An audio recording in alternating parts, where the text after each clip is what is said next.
Ene benada openima bosome ne de tosuenum ewa fimpino ene donomia sane mu adeshama ha Adom TV nsem ekosoman mu yaboabo no a ye de somsa Adom TV enwumre no siakase nsem ne doso na so dedi makotini bi ene enwumre wo bete ye ne se Apos adwuma ye form ye sana make say wo mepra denden a eno nti wodo wo makokopie mu ewo Winneba Trauma and Specialist Hospital de now so e ma wo mepra ye nadom kase ye wo hanum se ye munkyere mu ye de ebesom Yefri hono ma ye de ni ebetwe National Road Safety Authority for so wakache no ma sha se boda huru de fa ye ekwan so jojo ho nsem so enkanka ebre ye abobra bronya yi mu na nchen so ebetia si afefoforo mu de ndem pepe ya na Ghana de hye bi ya beboa ama ekwan so jojo ho nsem no etumi edi mu na aboa na akwanhia dodo etasi wo ye kwantepa hodro so etumi ate yefri sansem ne so ye de ni ebetwe Ghana Union of Traders Association for so wakache no mo ne mpanyifo bi ahia de dinkomo wonsem bi odi atodwa nyina ne se no ya kire se eni kwan so kwa manfoforo mu kofa ne ma bi de bon my Ghana mu ne ho hia sasa ne makro na ban ka no akobebra kra eni kwan se nkomo de ba o my Ghana emu nsem we bi ka ho apomodin adwadi akanse ka ho ena makase no wie pay Facebook/Adom TV extra kase no honom sanso so na DSTV Go TV so nsem no etwagum live e wo honom me anwumrei matna se na meken kan kase no bedi amamumedin e de okatachi eje sikapa ye ntwa ye hombra ye bra se de nsem ne sifatie no na hyase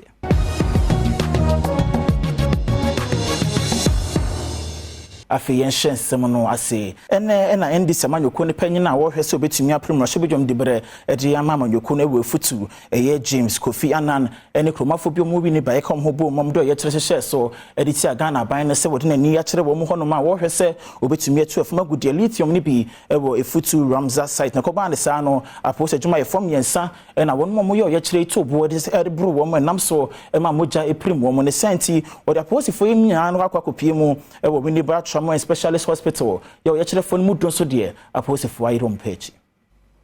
NDC parliamentary candidate awo efutu James Kofi Anan ene omanfo bi ekoye oye kire editi aban no ewon hihye a wode egu akwam so wokotu egudie eye lithium ibi ewo efutu Ramsia womo site na bra mabunu yi ekodu ho no aposifo esi woni kwan se womo ema womo enra site ho ne no enam so mabunu yi etoto abo ebo aposifo ibi ema emu bi eprai ya wani yete de wasde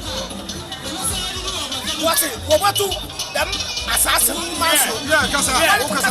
na ti na what's there aya ya no bu obeyina ocho ya no do parliament yeah na you see mara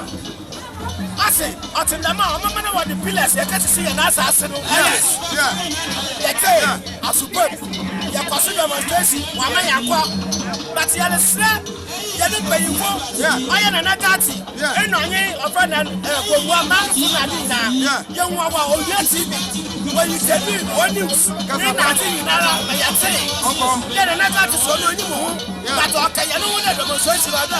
why you yeah it say you do ya ya da wa ma ya pan ya ji NDC parliamentary candidate no James Kofi Anan ene Adom News in Central for atwetwe nkomo no what in same say na tudwa at the same green metal resources who were rejected by the people have come back again to mine in the sacred Ramses site of the people of Efutu to register our firm support for and affirm the press conference held by our two traditional councils Efutu and Ejumaku, at which they rejected and said no to the concessions granted green metal resources and further endorsed all of the points raised by the two traditional councils, a copy of which is attached to this petition. We would like to further state that the people of Winneba derive more perpetual benefits from the celebrations of our Battery Festival than any anticipated mining of lithium in our protected areas. Yegoso aye jina sansem kro ya emona nche bia na nipa bie susu se eye won mom pesom kotu afuma gudie ewo ye futu kwa ebretoni mu no mujudi panse MPP amanyoko no na wo mu ehye ekire na wonsemi ho no edom kase no ba no dani abedi ekire ya wono kro ya ye mrahye bedwani a wojinam de ma won ma ewo futu Alexander Fenyoma na bekasa ne sema wo kanyina ne se yesodo de bo wo mu nyina no enya de se no kro bia ewo Don kasiye ba no den ya be de chiri ye omra shebe fie ya osa emra shebe ne de mo manfo we futu Alexander Kwamena Fanyoma Akin ene de atodwa se enye no kreda ensemo a NDC amanyakuo no nkrabata ya wona bato mpeso yaso e de atodwa se waton efutu kwaiberetu no e de ama adwumekuo bi a otu lithium yibi ewumu wechire mu a kwaiberetu no e bia ya omu ebedi aboa kire afahye no a okọ kwachi aboa no de ne ba ya esom won yie pa enuntinya de a obetumi aton ama obibia akodidim sade todwa se Minerals Commission penifo abo akira omukura ehunu se adanse bia ni ho a akira se obi etu agudi etesa e wo kwaiberetu enim MPP penifo bi a meka ho ya tene ho ma oye yen epom ho be bia ye kira abo wo no waton zama company bi de wombotu eguzi wo ho zame peda meka nyi de onye no kwar da masama wo ka no onye no kwar sa wo penjina du bi na wazayo oye kire na wazama wo party no enyanyimnyama no no wo penjina do papa bi mejize kebna minke bi ogina no corridor nye ebaka akoyusam za onsam fata ize go bi no fi na obama enyanyimnyam wo amanyom enti mesre mi nuanom NDC fa wo efutu de yen efutu ipom ho na ye kira bo won ekwen biara nyi ho a ame Kwamena meye MP ana MCE Honorable Kasim Zuberu ana mpanyimfo bi ba ma ho kwan ma waton in fact Mineral Commission Chief Executive about to go there e hono no wontone worumbotu eguzi bia wo ho en ore makwan so na bibi da mensi nti mesre mi nuanom NDC fo there woma no kwar inye adwuma na wonjai there wo baye oye kire bia wa wonyim da onyinjina do Fiya ni enchire insanfofo emu na National Road Safety Authority mpanyimfo nso ahyase bode huru de fe kwan so jojo ho enkankase e ben bronyen na enche kwan so se betie sia foforo mu no de wase Ghana de hye bi ye enkankan ya kwantofo ne asenkafo wo mo ye betumi abo ma kwanhia empedodo na no ta si bronya bosome mu wo my Ghana mu no so etumi ate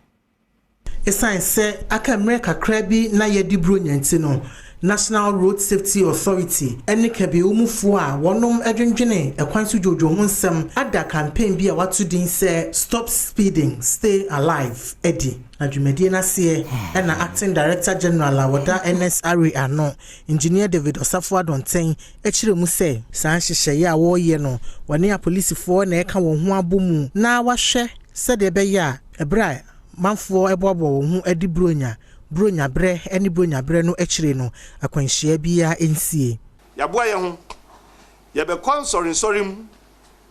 na yasofo enkomo a won bedi nyina won kan road safety assembly ko mienu bi mfamfra won preaching won be preach mu mosofo nso imam fo nso sara ye nya won sara na ye be hwe nso ama ba bia nipa bo ahia bia no ye ne won ba kodin kita ho ye nyi enko an ye ne ye nuan prosifo Union transport operators and one can who are accident victim support and what NGOs amwa nane motorcycle riders association. Woman nano ye kambum na yakoye juma ding or car kwanso. And ye bu okrambo here no near shishi entire ebi reflectors near Jija kwanso a ye say Obianko yisu bamboni bia edim fanchre. Panyini baako a wogina Ghana Road Transport Coordinating Council for anemu etu ahyenkafo nyina fo se bronya bre no wonnwene akra enkwa ho sene se obema sikape edi wonum wani afi kwa wi yenu madrawafo esrem maye fi January abezu December emre na otwepe na wonfinfin no eje na betimi am ye hu sabe ye hu hawo nyina atu edi anto ebo ase na yenye ne se ne ye na biribia na ede asodwe ba no na sanda Director General kan no se ebia se beba krampa na so atesensene a bibia ehunu no Africa Union High Representative Emma silencing the gun Dr. Mohammed IBN nsembia wodi atodwa ene se search atodom ebawro man bi mu no man mu mpanyefo Emma asrafo akohia wo mo ekwan no ne wo mo afeso anase bibia se no ade ba ko bia embo akora wo mpuntu emu nti no se bibi sesi a wo se mpanyefo hweso betumi de nhwehye bi egu akwa ma wo mo man ne mu no obetumi yeda bom ho ban Ebra Research and Action for Peace Network Project Enshemo Ekoswa Sentia Daso Unifying for Stability and African Union High Representative for Silencing the Gun Dr. Mohammed Ibn Chambers Ekana CSA said to trafo by Kurubi Moyade Asrafo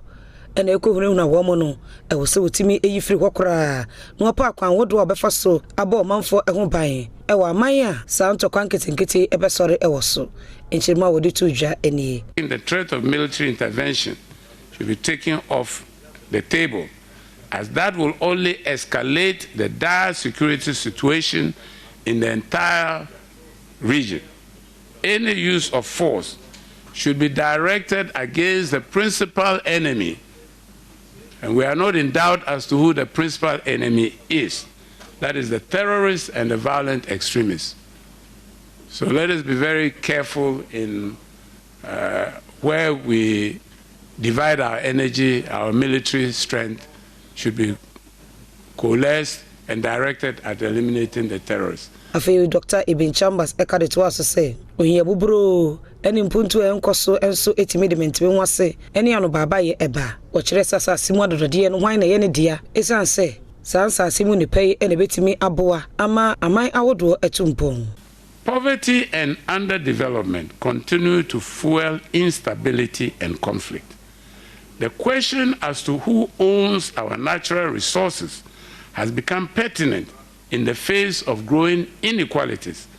at international and national levels. Reforms are required to ensure that West Africa and Sahel countries process the raw materials they produce to create more jobs and opportunities for the youth at home, to generate more national income to address socioeconomic gaps. Mamingina Dr. Mohammed Ibn Chambers nsem yeso na yentwa ye hombra ye ban sem na ka kire no okatachie meti ha me de beto aso.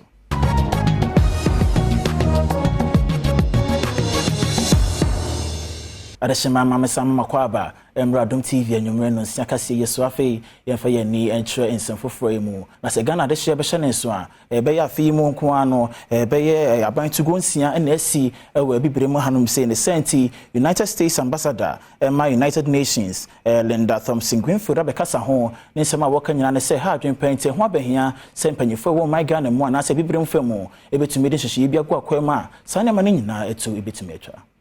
US Ambassador to UN Linda Thomas Greenfield kasa ewo enefom yenu aproba oba ne nkran ebekasa fa asumdue ho ene ode etu dwase afi nku a ebeman kuro bese nsiemu enaku asore wo honom a emmoa emma enkanko emma ochemu se eya ne bi no ho ne seku no ebetimi aboa ama oman tumpo nanso emmoa kra wo mpuntu mu no oman bi ya ku besore wo mu ekwa akire ne sente ebeman panimfo ensore ntia.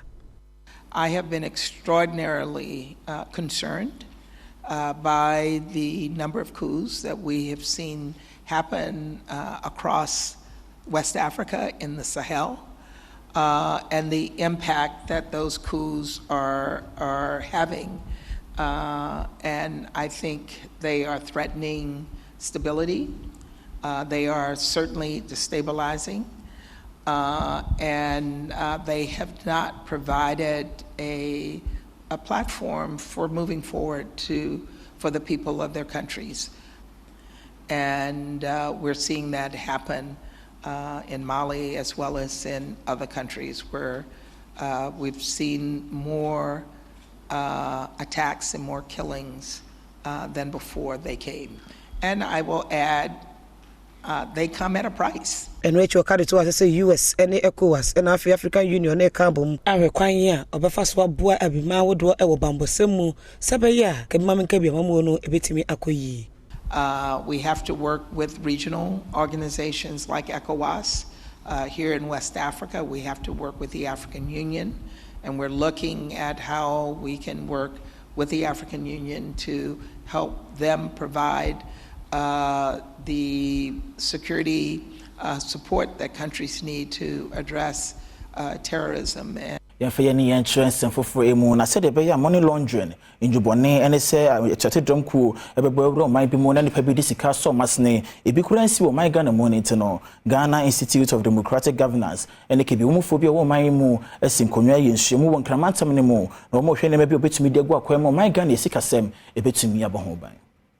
enhwemu a Institute of Democratic Governance IDEC any non-governmental organizations MPO ekoshiemu edwendwene kwan a womo ebefa soma emra ebeboa MPOs amomako nini modwumadi a womo di na nipa bonfo bi enkoform so emedi nsemone ewo mamua se fa ne koti kwan so omanfo edi dwa no eno nam so ama senior research fellow a wo IDEC Kwesi Jona edi ato aban nanim se wonwe se odin hihye ebegu akwam na emra ebema MPO fo dwumadi no ejina no womo apase samra no. Some years ago, no, Nasa any honor. European Union blacklisted Ghana. On the end to blacklist so. Let's say due to blacklist so. So be brave. I was so. Inti once so long as I into me and passes emrano. The better sa blacklist no so. Inti they to me a year last year 2022, and he said instead say be loan you pass policy bia say offer one of a profit organization at least sa policy way na esa wo hwe so ade wadwuma aka say you pass loan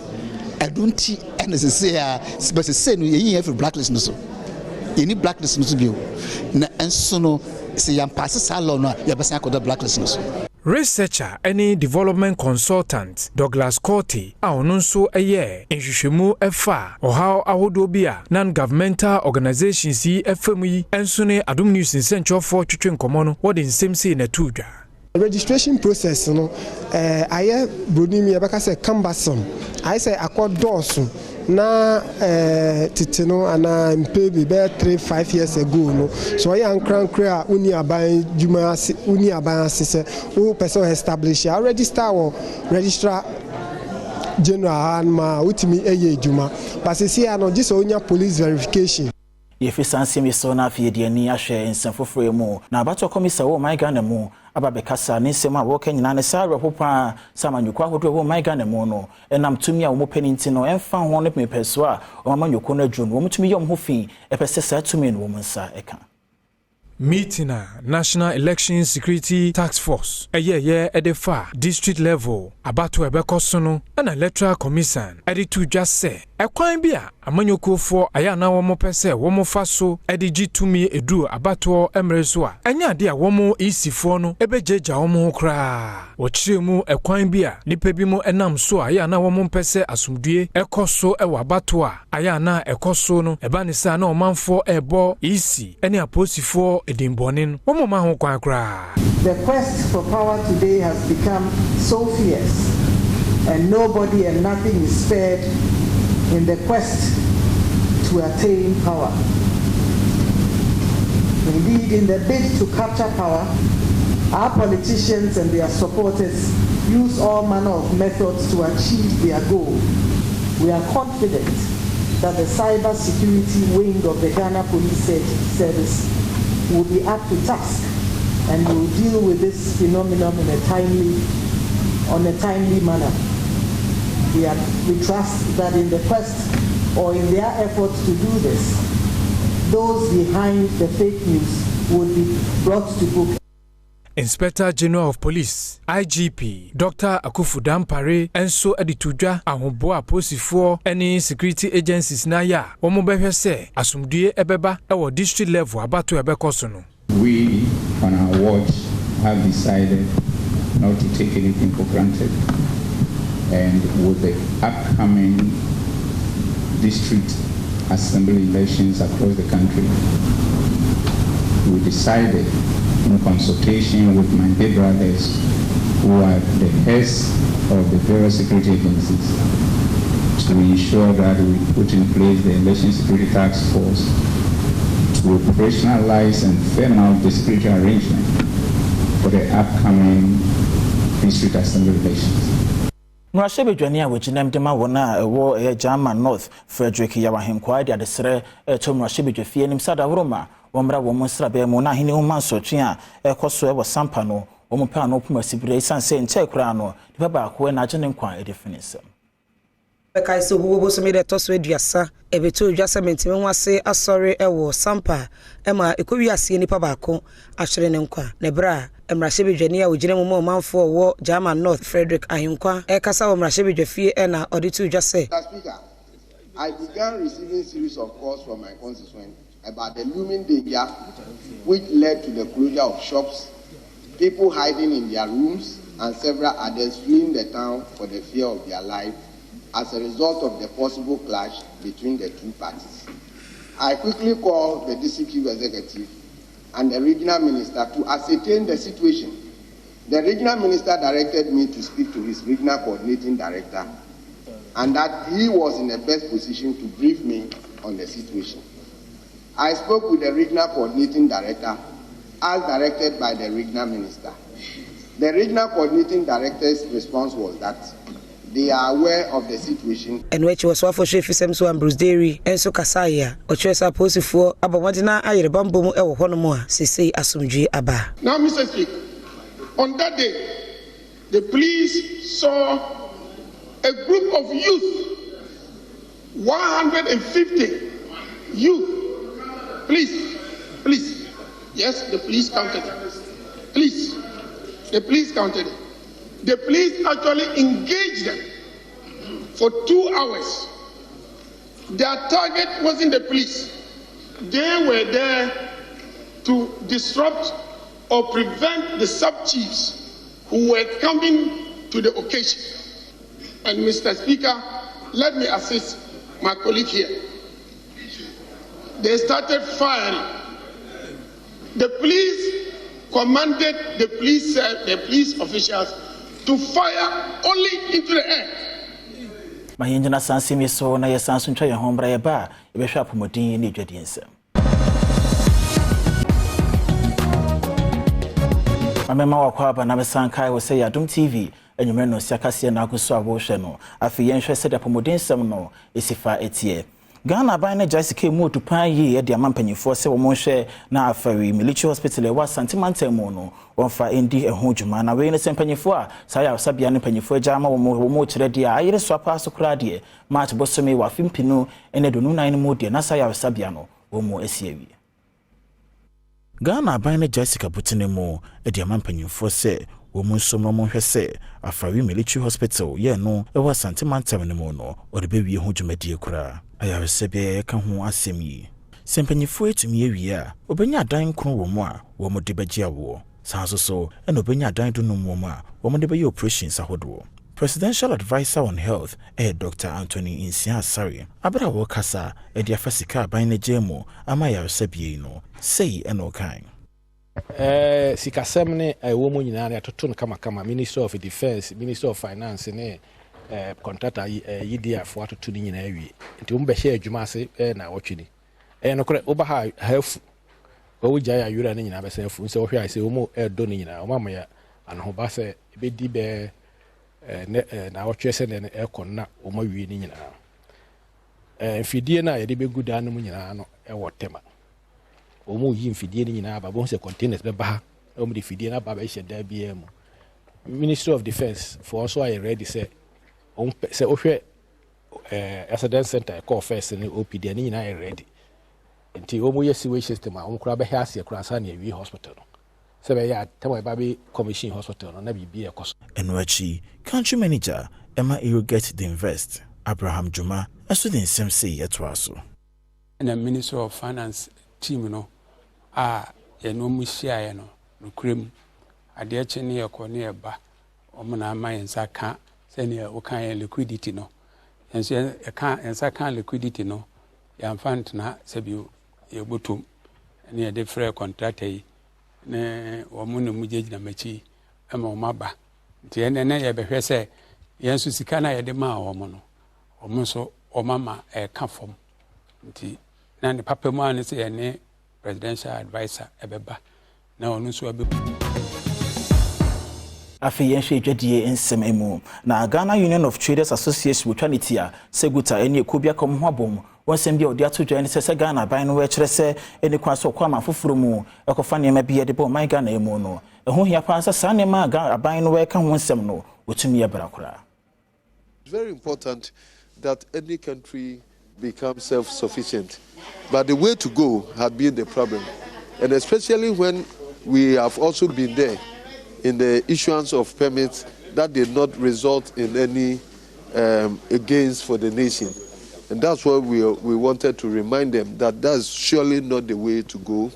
and that we can adopt different methodologies to enhance on local production. You know, the cement is thriving. Other industries are thriving, not necessarily that they brought permit. But you also know that there are some products that, as I'm speaking, there's permit issuance, but it's not thriving. So the way to go is not restricting us. We have even made it clear that we will be better off that they ban the product rather than to bring restrictions and impediments on our way of trading in this era of trade liberalization. We cannot do that. We will not accept anything that will impede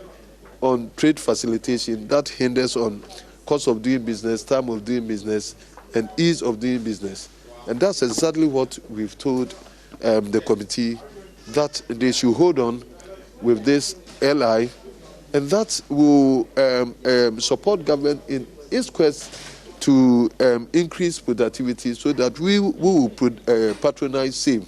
That's essentially what we need as a country. But if we do not have the produce, or our produce is even overpriced, that it cannot be sold to the rest of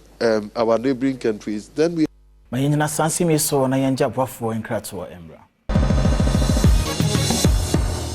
Right, fantastic evening. I'm asking you some Ekoso Agodemu. You the Black Queens of Ghana. After 5 years, young AFCON be and they assign Abonse back and copy more Pretoria, Namibia, Airport Ghana by go to nil. Now so on aggregate 3-2 no Ghana qualify Kopimo or tournament so next year, August. Yamongo Moshe send game no see quiet.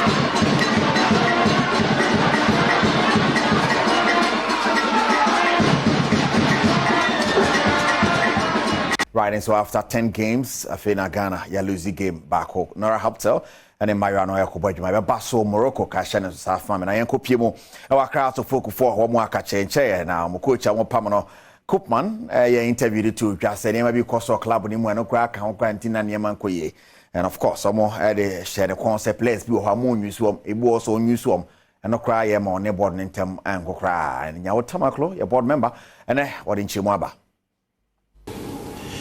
The board finds the head coach comments in the media very distasteful. Now, the board has never told the coach not to field any player, and pointed to available records showing that Koopman had even used all except 2 players who were nursing injuries. But the excessive version Bebro, I anti Shannon South from there. Virginia Sonaria see and you may Luton Town Arsenal, the appearance so Arsenal, for our boss, one answer saying on some ABC. I said Giovannuccio, and a producer, Kejuan Cassani, Erica Siru. When you do moon so Salinkwe your panibia, we see a womaga and moon send your dear to jar and say one was son and uncle per se winia or yellow yenny, so no bonketia dauroma and ordinary co resting channel. In semi so and I made Nanakasia numre, Media Sumiano, Media Si, Casimoj my 4, any more buffoniano, Yami, Shramupi, Adia say Momo Humbodia Sansan Abede, or dear post papa pep student, a bit to us when you say by the pep student, dear, you were the obit to me the choose, near Kakakurampona, a bit to me to us, and near for so a bit to me, a mouse and no ifita, meeting, Ediocatechi, a jescapa, Yame and my dasane.